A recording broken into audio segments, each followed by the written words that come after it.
सिन और एंटी भी अपने को देखना था। चलिए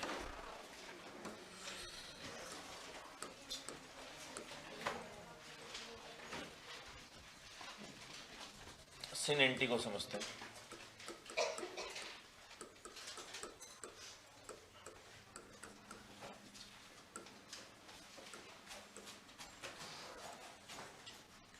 तो ये जो सिन और एंटी नोमेनक्लेचर है ये होता है दो तरह के कंपाउंड्स के अंदर। कौन कौन से दो? एक तो ऑक्सिम में और एजो में। तो पहले हम लोग देखते हैं ऑक्सिम के अंदर।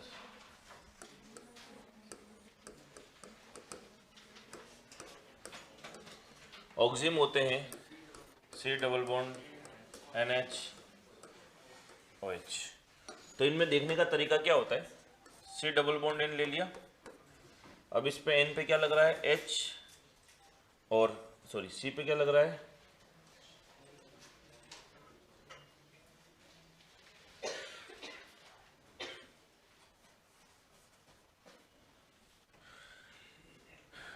तो इसमें देखा जाता है किसको रेस्पेक्ट में? OH के रेस्पेक्ट में देखा जाता है।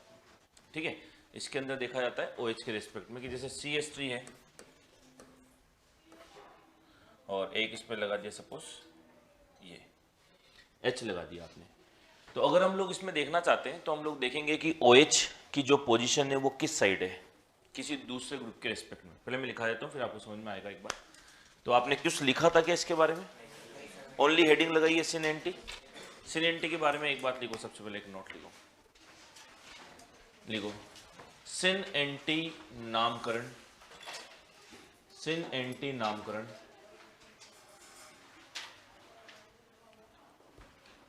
ऑक्सिम तथा एजो कंपाउंड में किया जाता है। ऑक्सिम तथा एजो कंपाउंड में किया जाता है।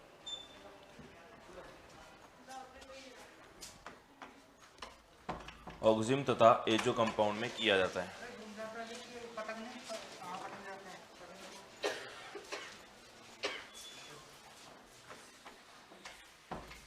तथा इसमें नामकरण करने के लिए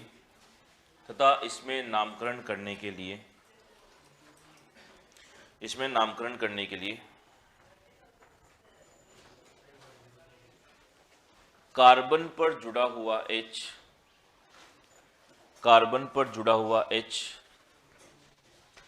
और नाइट्रोजन पर जुड़ा हुआ OH,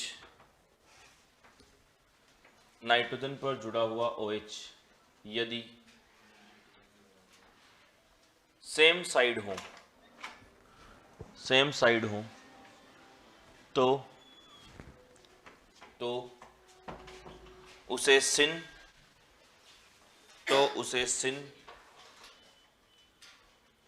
तथा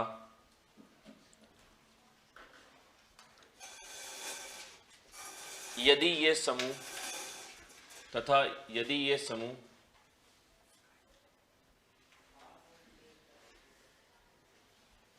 ऑपोजिट साइड हो, विपरीत दिशा में हो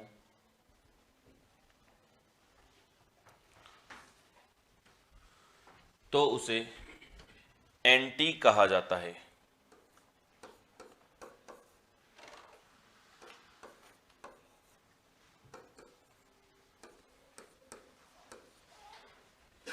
क्या बोला है मैंने? इधर देखो, ये C डबल बॉन्ड NH है तो इसका मतलब यही तो है कि यहाँ पे दो वैलेंसी है। अब यहाँ दो वैलेंसी कुछ भी हो सकती।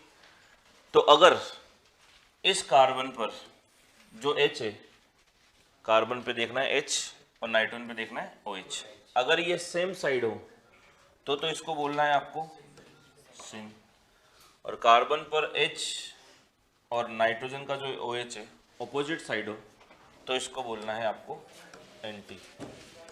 बात समझ में आ गई? बोलो। तो आपको यहाँ पे देखने का तरीका थोड़ा सा अलग है सिन और एंटी। हम लोग वहाँ पे सिस ट्रांस देखते थे तो सेम ग्रुप देखते थे या ज़्यादा प्रायोरिटी वाला देखते थे, इसलिए तो इसको सिन एंटी कहा गया है, EZ या सिस ट्रांस नहीं कहा गया। तो सिन एंटी देखने के लिए कार्बन पे एच देखना है और नाइट्रोजन पे ओ एच देखना है। नाइट्रोजन की 3 वैलेंसी होती है, 2 इससे पूरी हो रही है डबल बॉन्ड से, 1 OH से। तीसरा कुछ लग सकता है क्या इस पे? तीसरा वैसे भी कुछ लग नहीं सकता। तो नाइट्रोजन पे हमेशा क्या देखना है आपको? OH, और इस पे क्या देखना है? H। तो अगर ये उधर चला जाएगा तो एंटी, और सेम साइड होंगे तो सिन। ठीक है।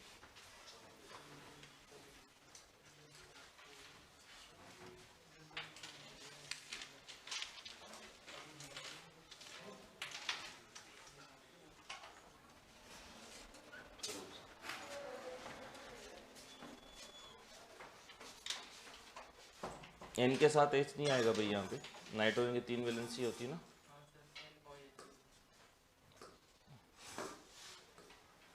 C double bond N OH।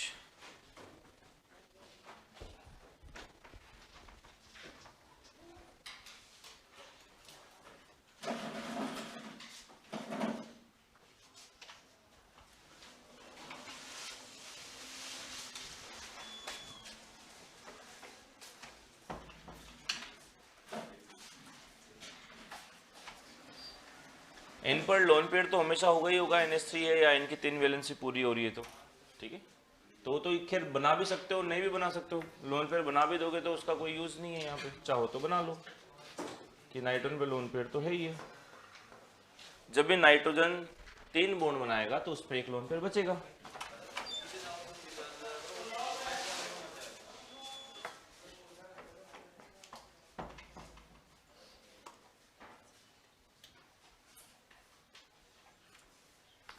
एक तो अगर आपने एन के साथ कहीं एस लगाया तो हटा लो भाई, 1 2 3 ही है हाइट उस पर वैलेंसी।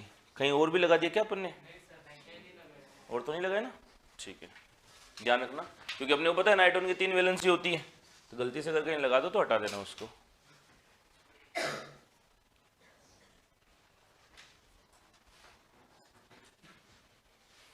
क्लियर है?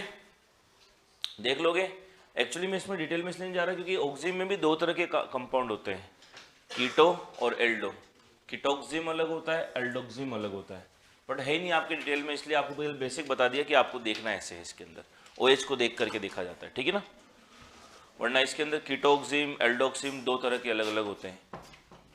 क्योंकि C डबल बॉन्ड यहाँ पर है तो यहाँ पे कीटो ग्रुप भी बना सकते हो आप, एल्डिहाइड भी बना सकते हो। तो बहुत ज़्यादा डिटेल की जरूरत नहीं क्योंकि आपके है नहीं है।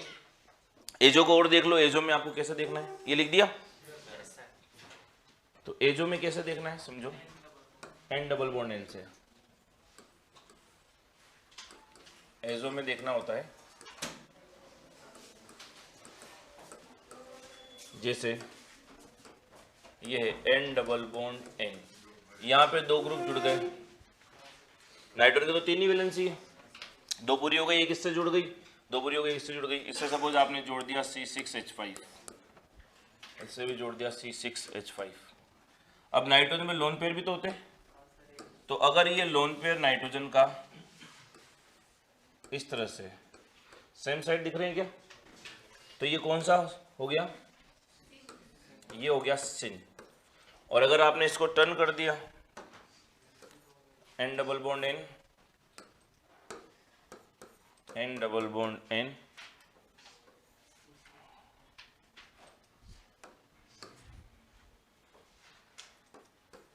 C6H5, C6H5, और लोन पेयर की अगर डायरेक्शन आपने क्या कर दी, टर्न कर दी, तो ये क्या हो गया?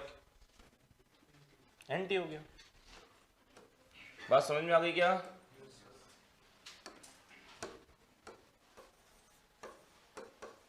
तो यहाँ C6 सेम साइड है और वहां दोनों एक दूसरे के क्या ऑपोजिट है, तो इस तरह से देखा जाता है इसके अंदर सिनो एंटी। बस इतना बहुत है।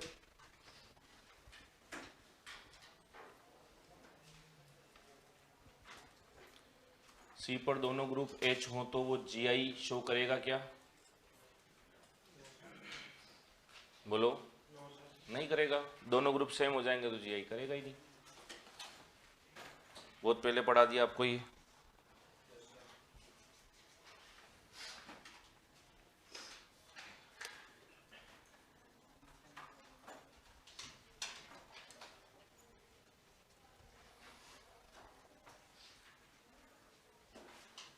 स्ट्रक्चर बने हुए आएंगे भाई आपके वहां पे, वो पूछेगा इन दोनों में क्या संबंध है, ठीक है।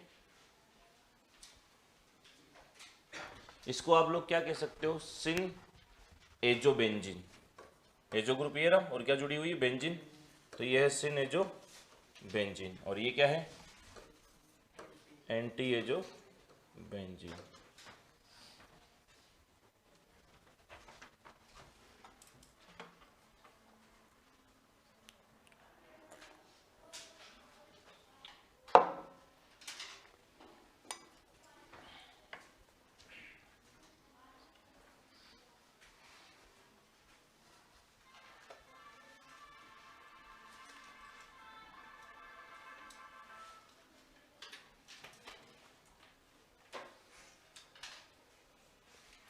लिख दिया, ठीक है।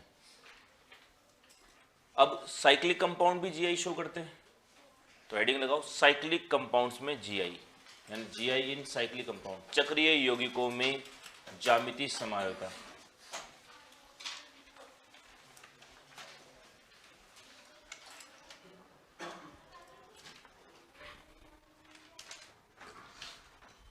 GI in cyclic compounds,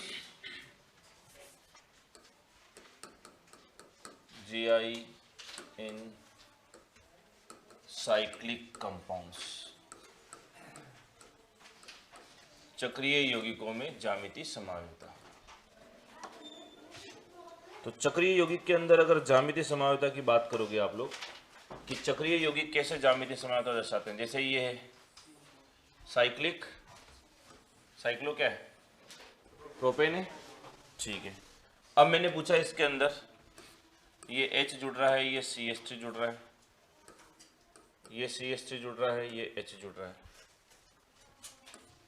ये HCH3 है, ये HCH3 है, तो ये आपस में कैसे हैं,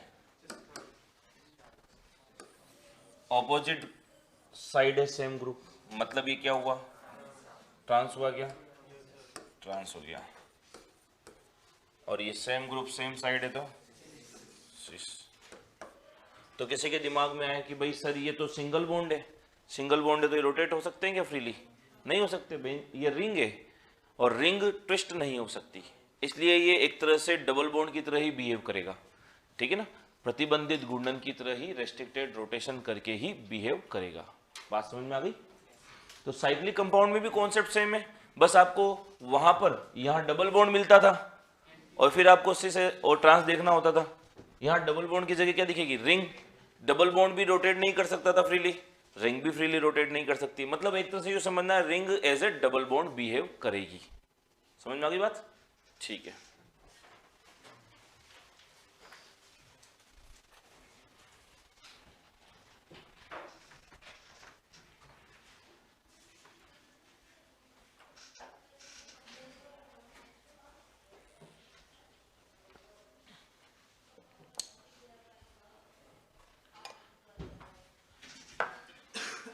एक बालक पूछ रहा है इन्हें सिन और एंटी नहीं कह सकते क्या, सिन एंटी अपन यूज करते हैं जहां ग्रुप अलग अलग हो, सेम वाले ग्रुप हो तो उनके लिए सिस ट्रांस यूज करते हैं।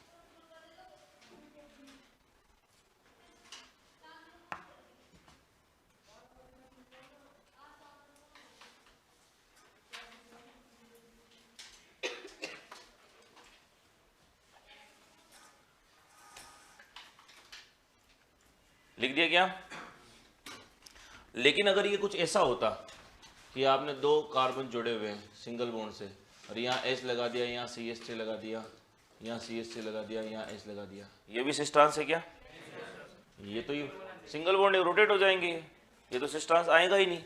यहाँ रोटेट इसलिए नहीं हो रही क्योंकि रिंग है, ये ध्यान रखना, रिंग के ऊपर फ्री रोटेशन नहीं होता, रिंग पर भी कैसा रोटेशन होगा रेस्ट्रिक्टेड रोटेशन, यानी प्रतिबंधित घूर्णन ही होगा, वो पूरा नहीं घूमेगा, ठीक है। तो एक नोट लिख लो इसके बारे में, लिख लो चक्रीय यौगिकों में यानी साइक्लिक कंपाउंड में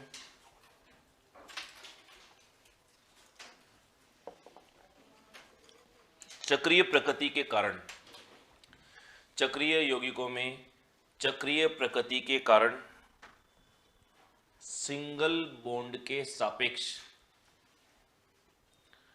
सिंगल बॉन्ड के सापेक्ष ही, सिंगल बॉन्ड के सापेक्ष ही कौन सा घूर्णन होता है? प्रतिबंधित घूर्णन होता है, रेस्ट्रिक्टेड रोटेशन होता है, प्रतिबंधित घूर्णन होता है, रेस्ट्रिक्टेड रोटेशन होता है। इसलिए इसमें सिंगल बॉन्ड के सापेक्ष ही, इसलिए इसमें सिंगल बॉन्ड के सापेक्ष ही कौन सी समयोता प्रदर्शित होती है? GI प्रदर्शित होती है, ज्यामितीय समयोता प्रदर्शित होती है।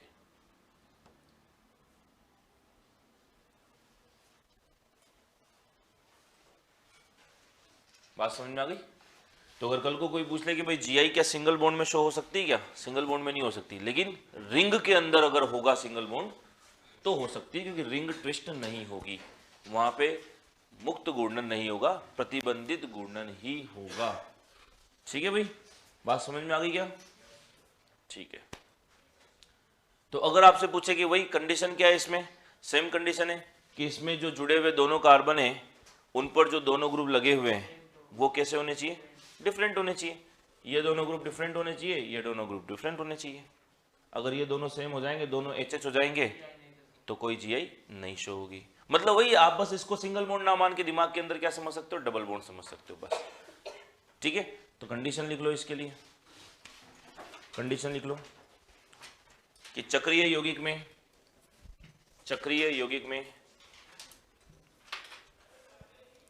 चक्रीय श्रृंखला से, चक्रीय यौगिक में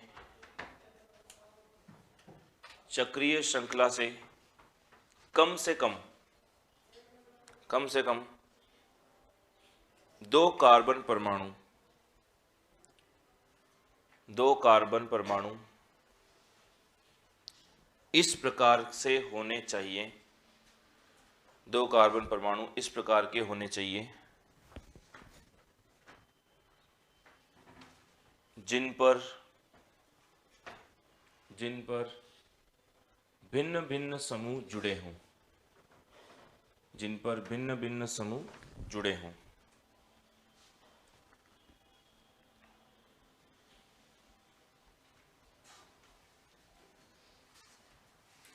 क्लियर है? एक क्वेश्चन करो, लिखो निम्न में से कौन GI प्रदर्शित करेगा? निम्न में से कौन GI प्रदर्शित करेगा?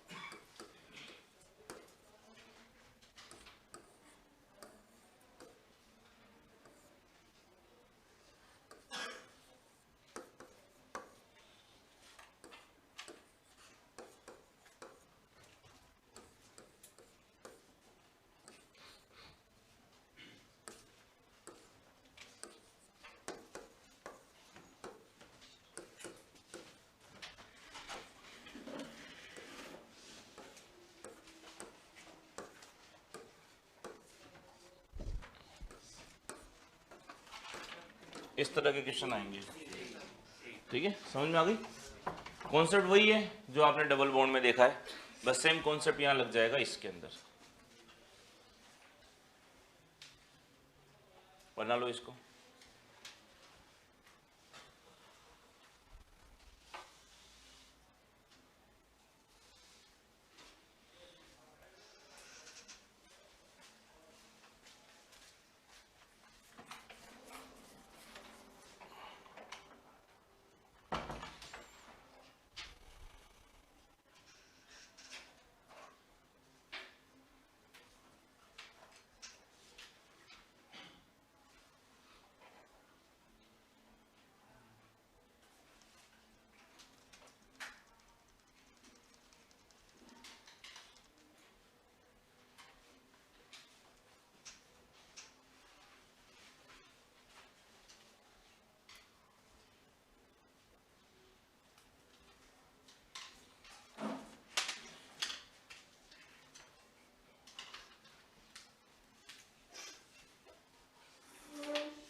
कर लिए कॉपी?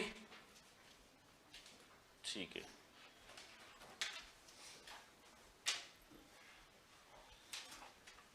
इतनी बात आपको ध्यान रखनी इसके बारे में, ठीक है। यहां हो गई जीआई की कहानी खत्म। हेडिंग लगाएंगे हम लोग ऑप्टिकल आइसोमेरिज्म। कल वाले सीएन वाले में क्या एक दिक्कत आ गई, इधर देखो। कल आपको ये बताया था सी ट्रिपल बॉन्ड एन है और यहाँ पे आपने ले लिया कुछ भी, क्या लिया था यहाँ पे? CH3 लिया था क्या? CH3 समझ लो, कोई ना। CH3 का क्यूब ऐसे।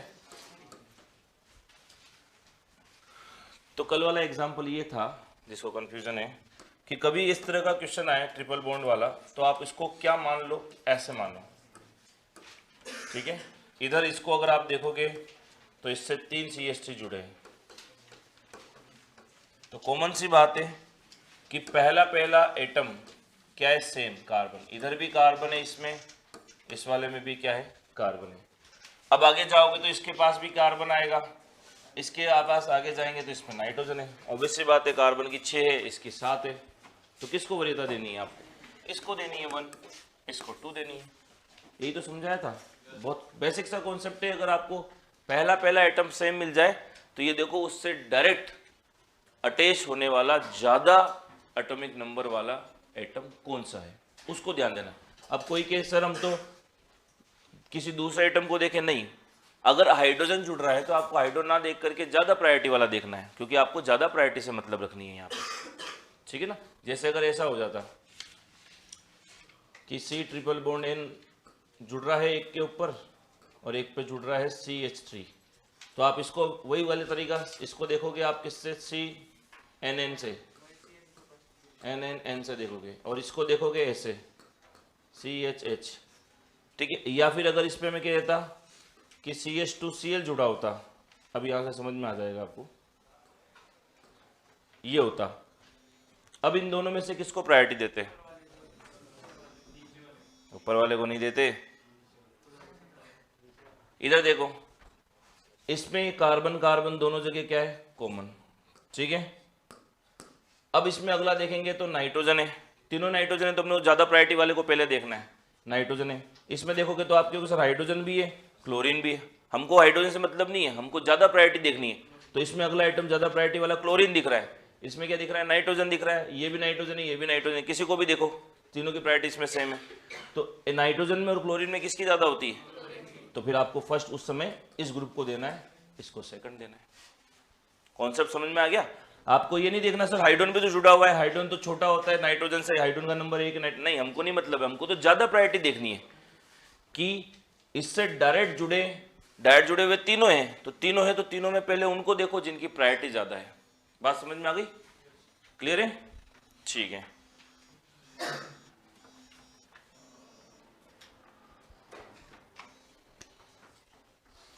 समझ आ गई बात? हटाओ इसको। हेडिंग क्या लगानी है?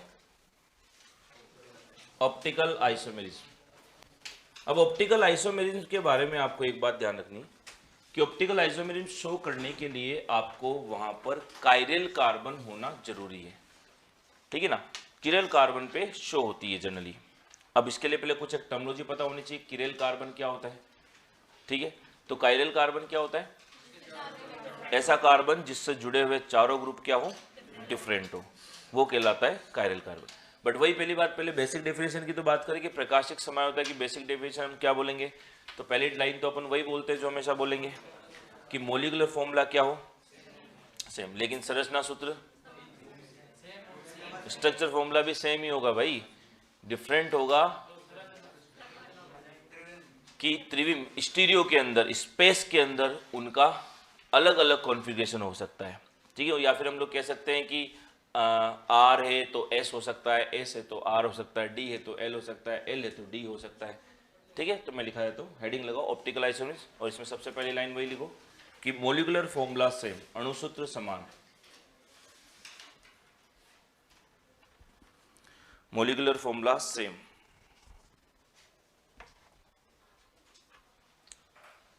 संरचना सूत्र भी सेम, स्ट्रक्चर फॉर्मूला भी सेम।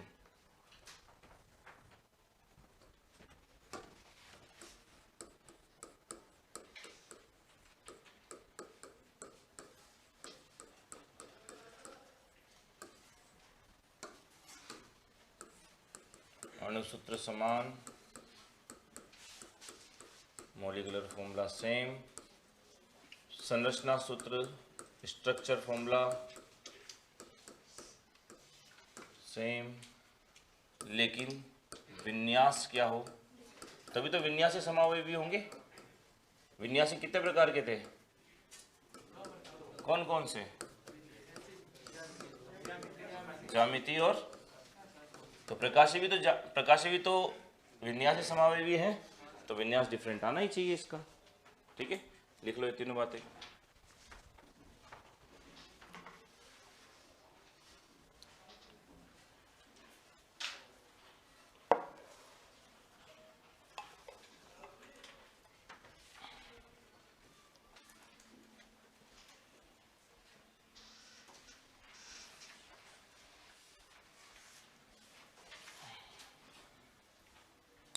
अच्छा, उसका आंसर टिक कर लिया था क्या आपने इससे पहले वाले का? कौन सा है? CH3 ठीक है, सी लगा लिया था ना सबने। चलो, अब सबसे पहले तो इसके अंदर आपको एक बात जो समझनी है वो ये समझनी है कि काइरेल ऑब्जेक्ट होता क्या है। काइरेल वस्तु, इसको हिंदी में कहते हैं किरेल। किरेल को सम्मित बोलेंगे, असम्मित? सिमेट्रिक होगा या अनसिमेट्रिक होगा? तो काइरेल कार्बन एक तरह से होता है जिसके चारों ग्रुप अलग अलग हो, चारों ग्रुप अलग अलग हो तो सिमेट्रिक हो ही नहीं सकता, आप उसको बराबर भागों में काट नहीं सकते। तो काइरेल ऑब्जेक्ट हमेशा कैसे होंगे? हमेशा मतलब जनरली असम्मित होंगे, एक्सेप्शन आएंगे आगे। तो लिखो, हेडिंग लगाओ काइरेल ऑब्जेक्ट असम्मित, और ब्रैकेट में लिख लेना असम्मित वस्तु।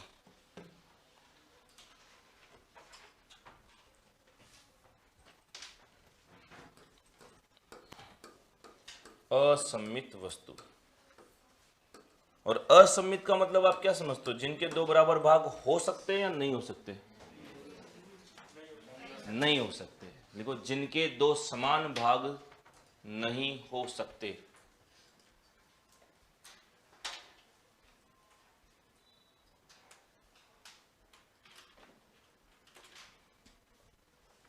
वह किरेल वस्तु कहलाती है।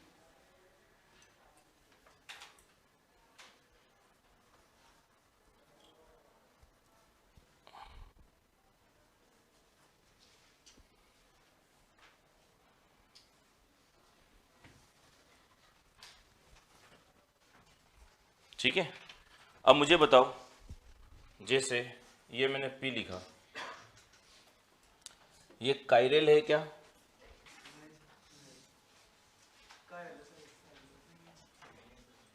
काइरेल है क्या?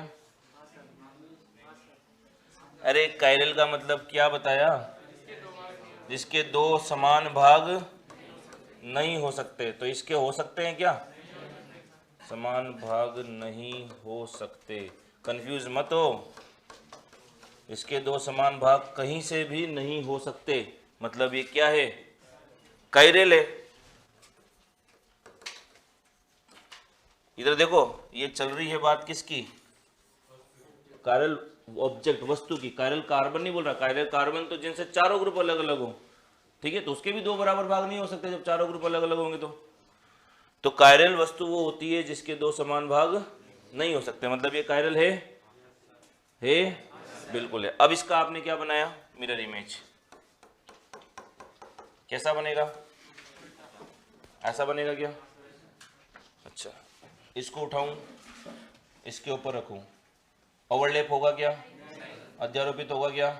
मतलब बात क्या कि काइरेल ऑब्जेक्ट की मिरर इमेज कभी एक दूसरे पे अध्यारोपित नहीं होगी, पॉसिबल ही नहीं है, कैसे होगी?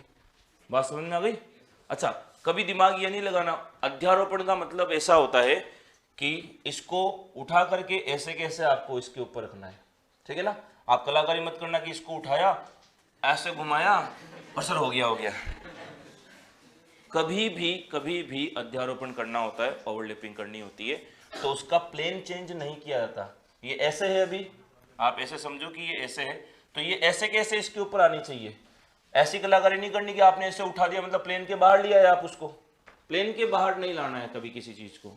अध्यारोपण करने का मतलब होता है ऐसे कैसे अध्यारोपण करना। बात समझ में आ गई? हिंदी में कहते हैं अध्यारोपण करना और इंग्लिश में कहते हैं ओवरलैप करना। क्लियर है? समझ में आई? जैसे अगर मैं ये लिखता ए, होगा क्या? बिल्कुल होगा। क्यों? क्योंकि सर ये कायरल है ही नहीं। कायरल का मतलब होता है इसको दो समान भागों में नहीं बांट सकते। कायरल का मतलब है इसको दो समान भागों में नहीं बांट सकते। इसको बांट सकते हैं क्या? बिल्कुल बांट सकते हैं। कहां से बांट सकते हो? यहां से दो भागों में बांट सकते हो। मतलब ये कायरल नहीं है या कायरल है? कायरल नहीं है। तो अगर इसका मैं मिरर इमेज बनाऊंगा तो वो कैसा बनेगा? और इसको उठा के इसके ऊपर रखूंगा तो ओवरलैप हो जाएगा। तो सर वो इसलिए हो रहा है क्योंकि ये कायरल नहीं है, तो ये ओवरलैप होगा। ये कायरल है तो ओवरलैप नहीं होगा। डिफरेंस समझ में? गलतियां मत करना, ये यहीं कंफ्यूज हो गए सर। समान होगा नहीं होगा। सिंपल सी बात है। कायरल का मतलब अलग अलग, तो जो अलग अलग भाग है वो कभी समान नहीं होंगे तो ओवरलैप भी नहीं करेंगे। हाँ, उसकी बात अभी मैं करूंगा, क्योंकि पहले मैं आपको दो तीन बातें बताऊंगा। प्लेन ऑफ सिमेट्री पहले वो समझो, फिर समझ में आएगा। प्लेन के अंदर तो आप लोग ऐसे रोटेट कर सकते हो, लेकिन प्लेन के बाहर आप नहीं कर सकते उसको। ठीक है, मैं बताऊंगा अभी किस कंडीशन में किस चीज को किया जा सकता है। इतनी बात क्लियर? तो आपने क्या लिखा है इसके अंदर? इसके दो समान भाग नहीं हो सकते, ये लिख दिया। जैसे P, जैसे एग्जाम्पल लिख लो ये।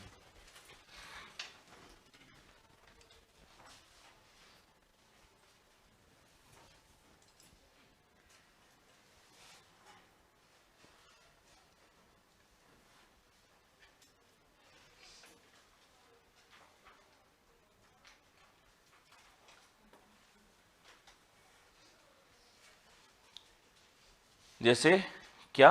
P लिख लिया। अब अगली बात क्या लिखोगे? कायरल वस्तु का दर्पण प्रतिबिंब एक दूसरे पर अध्यारोपित नहीं हो सकता। ठीक है, लिखो कायरल वस्तु का दर्पण प्रतिबिंब मतलब मिरर इमेज परस्पर का मतलब एक दूसरे पर परस्पर अध्यारोपित यानी ओवरलैप होंगे या नहीं होंगे? ओवरलैप नहीं होते, या यूं भी कह सकते हो सुपर इंपोज नहीं होते इंग्लिश में। समझ में आ गई बात? ठीक है। तो कायरल का मतलब जिनको दो भागों में बराबर नहीं बांटा जा सकता, और दो बराबर भागों में नहीं बटेंगे तो सर वो उनकी मिरर इमेज कभी भी एक दूसरे पे ओवरलैप भी नहीं होगी। ये तो हो गई क्या? Chiral object. अब बात करेंगे ए कायरल ऑब्जेक्ट की।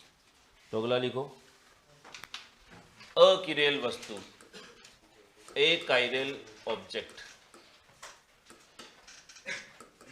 अकिरेल को क्या कह सकते हैं? सममित या असममित? सममित वस्तु, सिमेट्रिक।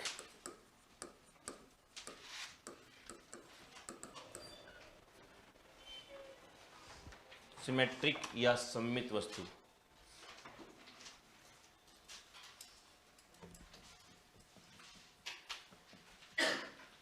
लिख दिया। एक कायरल ऑब्जेक्ट का मतलब क्या होगा? क्योंकि सममित है, और सममित को हमेशा दो भागों में बराबर बांटा जा सकता है। जैसे आपके पास एक पेंसिल एक जैसी जिसके दोनों एंड सेम है, तो उसको दो भागों में आप बराबर बांट सकते हो, आधी आधी करके। ठीक है, लेकिन पुराने टाइम में पेंसिल आती थी, इसमें पीछे तरफ रबर आता था, उसको दो बराबर भागों में नहीं बांट सकते, क्योंकि दोनों तरफ रबर नजर नहीं आएगा आपको। बात समझ में आ गई? तो ए कायरल का हिंदी मतलब होता है सममित या सिमेट्रिक। तो सिमेट्रिक वो होती है जिनको दो बराबर भागों में बांटा जा सकता है। सममित का मतलब ही मतलब समान। लिखो, जिन्हें दो बराबर भागों में बांटा जा सकता है।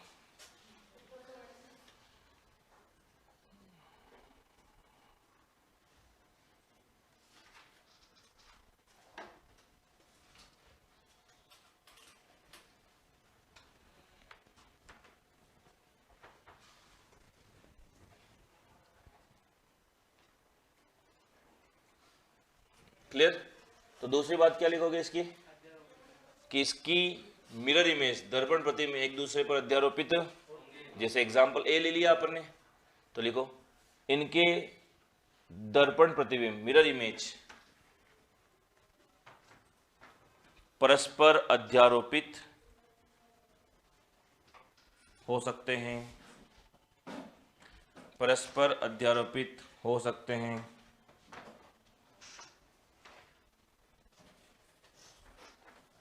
ठीक है। तीसरी बात,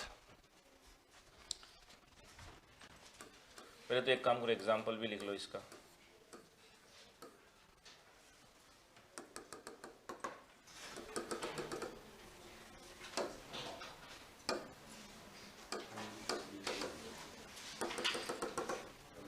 ठीक है, एग्जांपल लिख लो।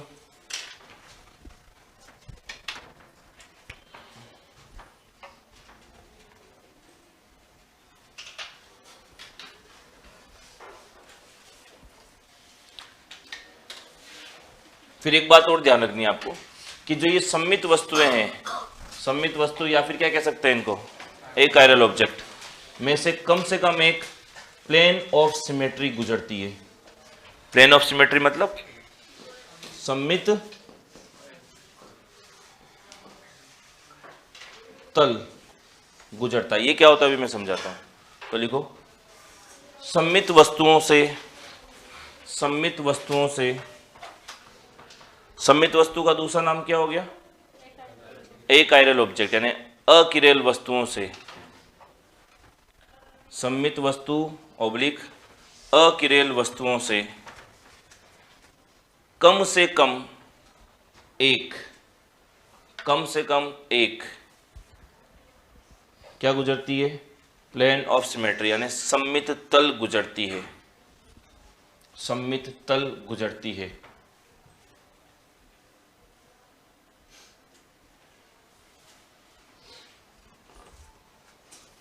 बात समझ में आ गई?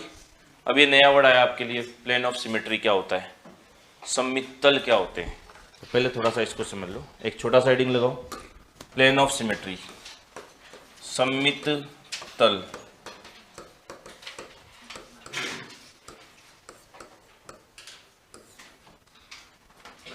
सममित तल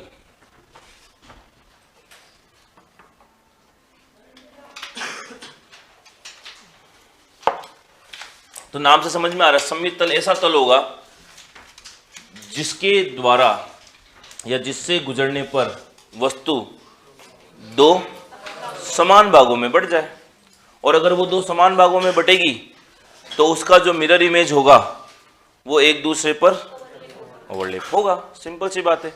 तो जैसे ए की बात कर रहे हैं, तो ए में अगर अपन ने ये तल खींचा तो ये क्या प्लेन ऑफ सिमेट्री सममित तल है क्या? ये सममित तल नहीं है, क्योंकि ये इसको दो बराबर भागों में नहीं बांट रहा, और दो बराबर भागों में नहीं बांट रहा तो ये दोनों बराबर भाग एक दूसरे पे ओवरलैप भी नहीं होंगे। ठीक है। लेकिन अगर आपने इस तल की बात की, तो अगर ये तल अगर आप देखोगे इसमें, तो ये तल से अगर आप इसको गुजारोगे तो ये दो बराबर भागों में बट जाएगा, और बट जाएगा तो वह तल जिससे वस्तु दो बराबर भागों में बट सकती है वो तल क्या कहलाता है, सममित तल। और दो बराबर भागों में इस तल से बढ़ सकती है, तो जब इसका क्या बनाया जाएगा, मिरर इमेज बनाया जाएगा, तो ये दोनों एक दूसरे पे क्या हो जाएंगे, ओवरलैप हो जाएंगे। बात समझ में आ गई क्या? ठीक है। तो सममित तल लिखो, वह तल या वह काल्पनिक तल, वह इमेजिनरी प्लेन या काल्पनिक तल जो किसी वस्तु या यौगिक को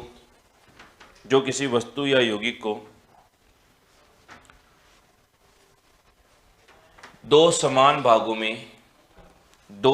भागों में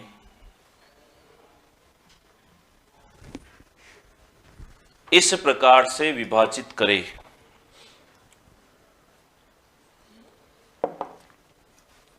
कि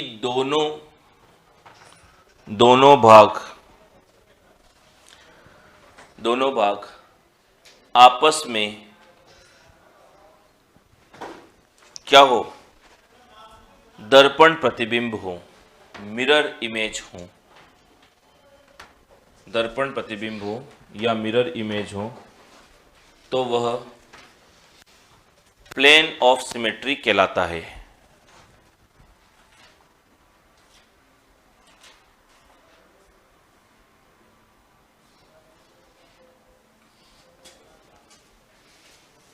ठीक है, समझ आ गई क्या बात? अरे बोलो, जैसे ये ए है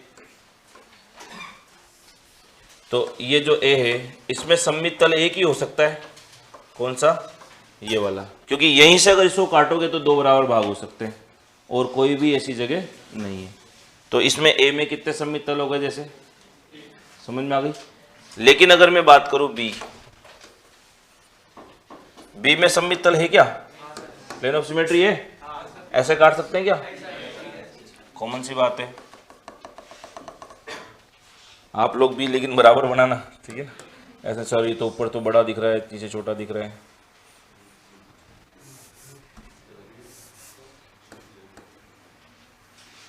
अब सही दिख जाएगा। तो इसमें भी प्लेन ऑफ सिमेट्री है, कितनी है? एक ही है। इसी जगह से ये दो बराबर भागों में बढ़ सकता है और कहीं से नहीं बढ़ सकता। तो उदाहरण लिख लोगे? चलो, अगर ये है गोला, इसमें कितने प्लेन ऑफ सिमेट्री है? ऐसे भी काट सकते हैं सर इसको, ऐसे भी काट सकते हैं इसको, ऐसे भी काट सकते हैं इसको। आई क्या समझ में? पक्का बना लो तो।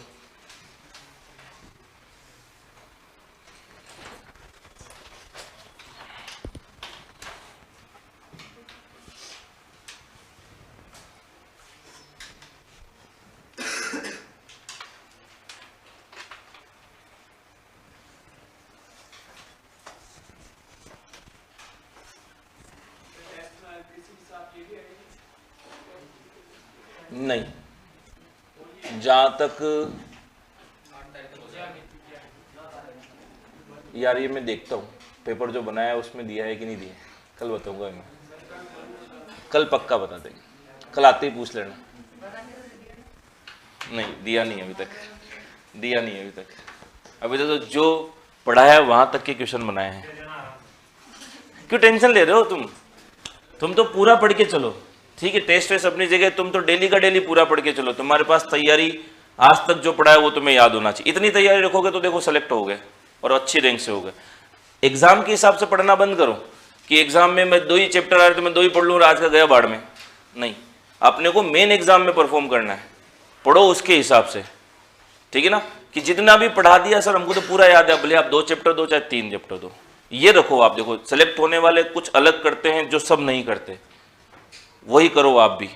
भीड़ वाला काम मत करो कि 2 ही चैप्टर है 2 ही पढ़ेंगे, आज भी छोड़ो अपन 2 चैप्टर पढ़ेंगे, आज भी जाके कल भी जाके। नहीं, डेली का डेली तो जो पढ़ रहे हो वो पढ़ रहे हो, आज का भी उसी तरह से याद करना है जिस तरह से आप दूसरे टेस्ट के लिए तैयार करके वो 2 चैप्टर तैयार कर रहे हो।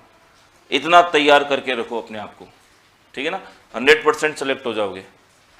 तो ठीक है, आपको कल तक का दिया है, परसों तक दिया है, आज तक का दिया है, तो उसके लिए कोई टेंशन ले रहे हो। पुराना तो आपने पढ़ा हुआ ही है वैसे भी। अगर मैं कह दूंगा नहीं आज का भी आएगा तो जाकर के 10 मिनट लगेंगे मुश्किल से मेरी कॉपी को पढ़ने में। अगर आप, मैं ईमानदारी से कह रहा हूँ, अगर आप ढंग से 1 घंटा पढ़ रहे हो मेरी क्लास, 15 मिनट से ज़्यादा नहीं लगता होगा आपको घर पे जाकर के, नहीं लगता ना? बस तो फिर क्या दिक्कत है? ऐसे सब सब्जेक्ट कर लो आप घर पे, 2-1.5 घंटे में फ्री, और फिर तैयारी करो उसके ऊपर, प्रैक्टिस कर सकते हो, उनको वहाँ पर रिवाइज कर सकते हो, दूसरा सब्जेक्ट जो आपका वीक है उस पर ध्यान दे सकते हो। तो ऐसे पढ़ो आप। ये मत सोचो कि 2 ही चैप्टर है 2 ही चैप्टर बढ़ के बैठ गए, हो गया काम आज का काम। नहीं, आप तो ये समझो कि कल एग्जाम में सारा आएगा, ऐसे पढ़ो, ठीक है ना? बस ये जुनून होना चाहिए देखो आपको। क्योंकि हमेशा एक बात ध्यान रखना कि तैयारी करते सब है, लेकिन सेलेक्ट होने वाले वो करते हैं जो वो बाकी भीड़ नहीं करती। आपको भी भीड़ का हिस्सा नहीं बनना, सेलेक्ट होने वालों का हिस्सा बनना है। तो वो करो जो कुछ सेलेक्ट होने वाले लोग करते हैं। आप ये देख सकते हो, आप इतने जने पढ़ रहे हो, पढ़ा सबको मैं ही रहूं, लेकिन जब क्वेश्चन का आंसर दिया जाता है तो कुछ तो बहुत जल्दी दे देते हैं, कुछ सोचते रहते हैं, कुछ दे ही नहीं पाते। डिफरेंस यही आ रहा है कि जो फटाफट दे रहे हैं या जो आंसर दे रहे हैं वो घर पे जाके वापस रिवाइज कर रहे हैं, उनको वो दिमाग में छप गया चीज़ें। लेकिन जो नहीं दे पा रहे वो क्या कर रहे हैं, कॉपी यहीं बंद कर रहे हैं, यहीं लेके खोल रहे हैं, तो नहीं होगा उससे कुछ भी। वो केवल बस आप अपने आप को संतुष्टि दे रहे हो कि भाई हमें कोचिंग कर रहा हूँ, मज़ा आ गया। मज़ा आने से नहीं होगा ज़िंदगी में, मज़ा तब आएगा जिस दिन सिलेक्शन होगा। ठीक है, तो थोड़ा सा अपने अंदर ये जुनून लाओ, क्योंकि तैयारी सब करेंगे, लास्ट में जीतेगा वही जो लास्ट तक टिका हुआ है इसी जुनून के साथ। स्टार्टिंग में 10, 15, 20 दिन तो हर जना ही पड़ेगा, देखना 10, 15 दिन तो अभी सब में आपके अंदर जोश होगा। जैसे जैसे टाइम निकलेगा ना और सिलेबस बढ़ता जाएगा, कॉपियाँ बढ़ती जाएगी, फिर धीरे धीरे आप डिले हो जाओगे, कल पढ़ लेंगे यार, परसों पढ़ लेंगे, तो शादी में चलते हैं, शादी ब्याह हो गए। दूसरों के शादियों में जाने के चक्कर में, बर्थडे पार्टी के जाने के चक्कर में अपनी पढ़ाई मत वेस्ट करो। मालूम पड़ा उसकी शादी तो हो गई, आपके होने की दिक्कत आ गई क्योंकि अपनी तभी होनी है जब कुछ करेंगे। तो वो वाली बात है, लास्ट में जीतेगा वही जो लास्ट तक इसी जुनून के साथ टिकेगा। ठीक है, चलो। और हमेशा डेली का डेली मैटर याद रखो, आपके अंदर कॉन्फिडेंस अलग ही होगा। आपको अगर मैटर याद है ना, तो एग्जाम कल हो चाहे परसों, आप कहोगे, मैं कहूँ कि यार 2 महीने बाद ही एग्जाम की डेट है, आप कहोगे सर होने तो कोई दिक्कत नहीं, हमें तो अब तक का सारा मैटर याद है, 2 महीने तक का भी सारा मैटर याद हो जाएगा। बस इतना कॉन्फिडेंस रखो। आपने 2 बातें पढ़ी होगी कि जंग में डर कर जाने वाले कभी लोटा नहीं करते, जंग में डर कर जाने वाले कभी लोटा नहीं करते, लौट कर वही आते हैं जो बेखौफ जाते हैं। तो बेखौफ होकर तभी जा पाओगे एग्जाम में जब पूरी चीज़ें याद है। सर करवा लो एग्जाम, हमें सब याद है, तो इतना जुनून होना चाहिए। देखो ठीक है, चलो। तो ये प्लेन ऑफ सिमेट्री समझ में आ गई, कायरल एकायरल ऑब्जेक्ट समझ में आ गया। अब अपन बात करेंगे हमारे मेन पॉइंट की, कायरल कार्बन की, क्योंकि वहां पे आएगा इसके अंदर R और S, D और L, और वो देखे जाएंगे किस पे, कायरल कार्बन पे। ठीक है, तो हेडिंग लगाओ कायरल कार्बन। हिंदी वाले क्या बोलते हैं, किरेल कार्बन।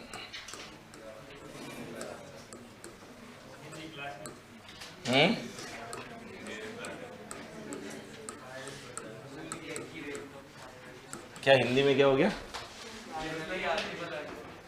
कैसे भी याद हो, अपना काम है दोनों बोलना, जिसको जिसमें समझना है वैसे समझो, बस क्वेश्चन का आंसर सही आना चाहिए। तो फटाफट लिख लो डेफिनेशन क्या, कायरल कार्बन वो कार्बन होता है जिससे जुड़े चारों समूह डिफरेंट हो। लिख लो फटाफट से, वह कार्बन जिससे जुड़े चारों समूह डिफरेंट हो।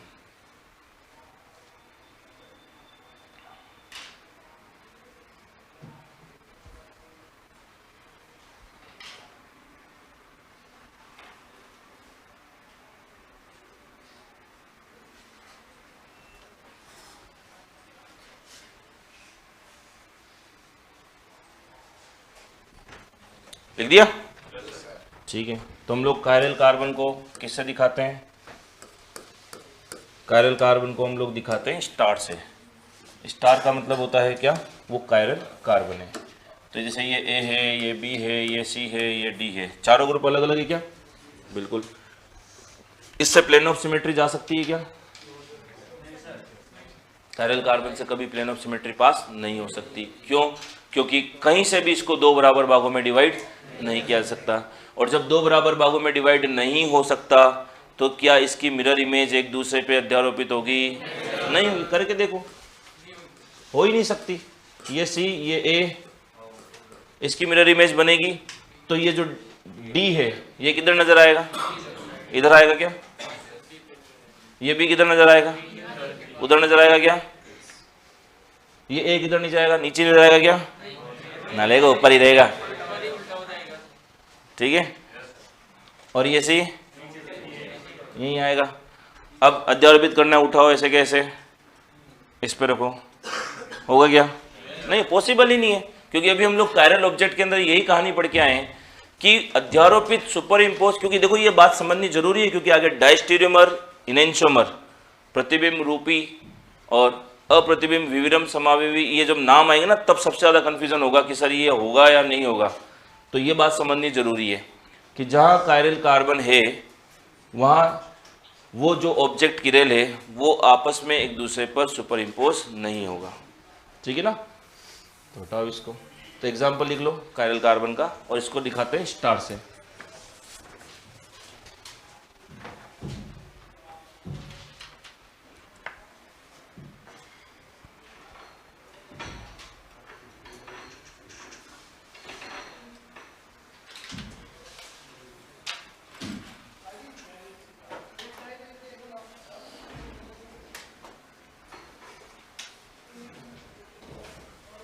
लिख लिया, समझ आ गई।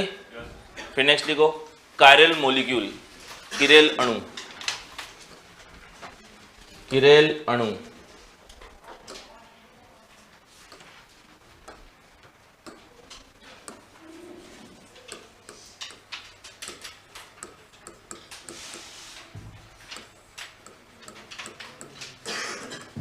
किरेल अणु वो होता है जिसमें कम से कम एक किरेल कार्बन हो, ठीक है। तो लिखो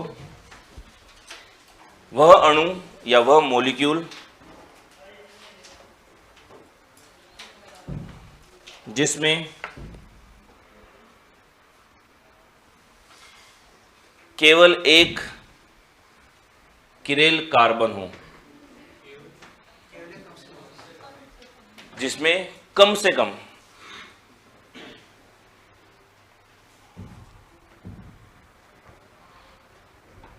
एक किरेल कार्बन हो, तो वह अणु किरेल अणु कहलाता है।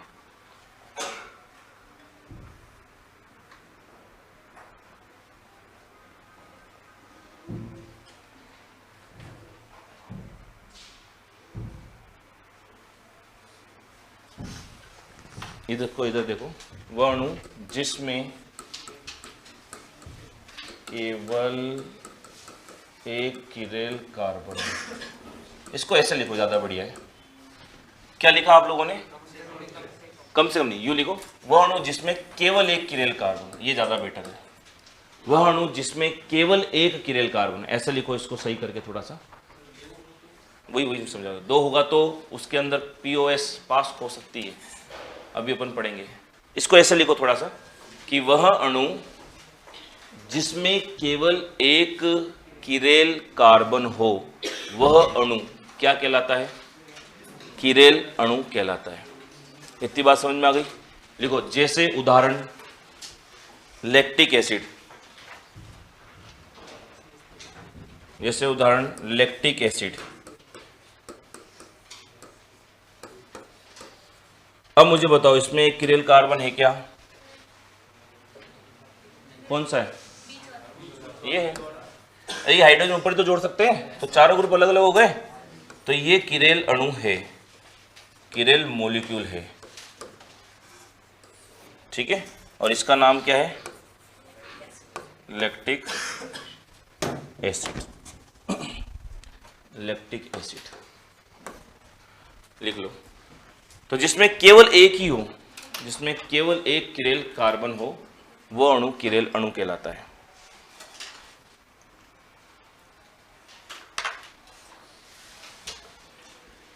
ठीक है। अब एक वेरी वेरी इंपॉर्टेंट नोट लिखो, ये बना लिया? लिखो वेरी वेरी इंपॉर्टेंट नोट, लिखो यदि अणु में किरेल कार्बन, यदि अणु में किरेल कार्बन की संख्या एक से अधिक हो, एक से अधिक हो, तो वह किरेल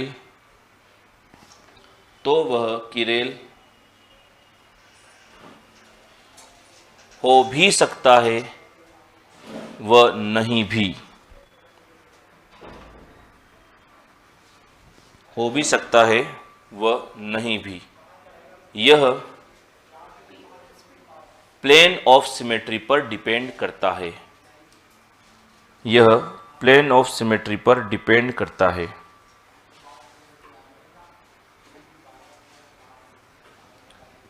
यह प्लेन ऑफ सिमेट्री पर डिपेंड करता है, ठीक है। किस पे डिपेंड करता है? ये प्लेन ऑफ सिमेट्री पे डिपेंड करता है।